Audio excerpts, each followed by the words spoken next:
हे guys, आज का battle comparison है ghost rider versus angel rider के बीच और आज हम जानेंगे इन दोनों में से सबसे पावरफुल कौन है, घोस्ट राइडर या फिर एंजल राइडर। वीडियो काफी इंटरेस्टिंग होने वाली है। तो पहले इंट्रो।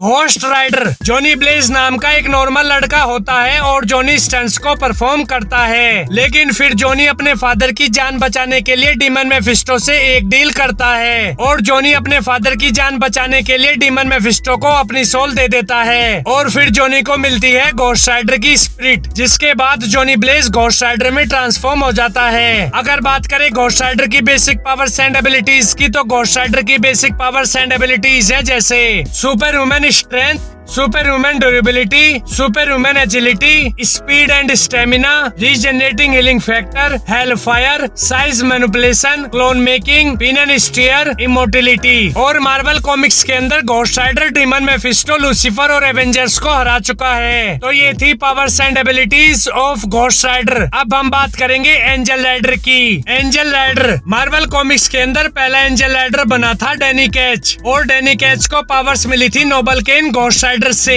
लेकिन डैनी कैच काफी टाइम तक नोबल केन की पावर्स को यूज करने के बाद डैनी कैच नोबल केन से सेपरेट हो जाता है और फिर Danny catch spirit of vengeance से भी अलग होने के बाद डैनी कैच को न्यू पावर्स मिलती है एक एंजल जेड किल से और फिर डैनी कैच की फायर का कलर भी ब्लू हो जाता है और ब्लू कलर रिप्रेजेंट करता है मर्सी और रिडेप्शन को।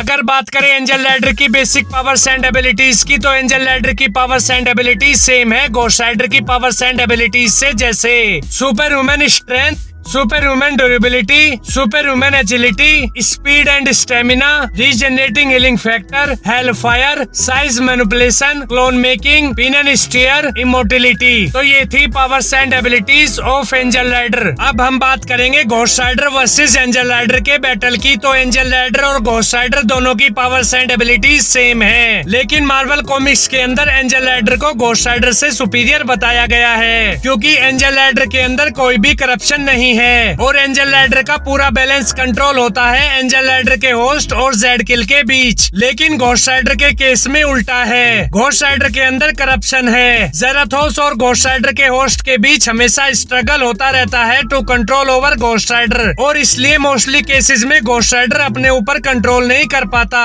और मार्वल कॉमिक्स के अंदर भी बैटल के दौरान Danny Ketch angel rider Johnny Blaze ghost rider पर भारी पड़ा था, लेकिन अगर बात करें जेराथोस कंट्रोल घोस्ट राइडर की, तो मार्वल कॉमिक्स के अंदर जेराथोस कंट्रोल घोस्ट राइडर, जेड किल और डैनी कैच एंजल राइडर दोनों को हरा चुका है। इसलिए normal Ghost rider versus angel rider के बैटल का विनर एंजल राइडर है, लेकिन Zarathos control Ghost rider versus angel rider के बैटल का winner Zarathos control Ghost Rider है। ओके गाइस, तो ये थी कंपैरिजन वीडियो। आपको ये वीडियो कैसी लगी कमेंट्स में बताओ और अगर आपका कोई भी रिकमेंडेशन है तो वो भी जरूर बताएं। Okay guys, do like, share and subscribe to my channel. Thank you. Bye.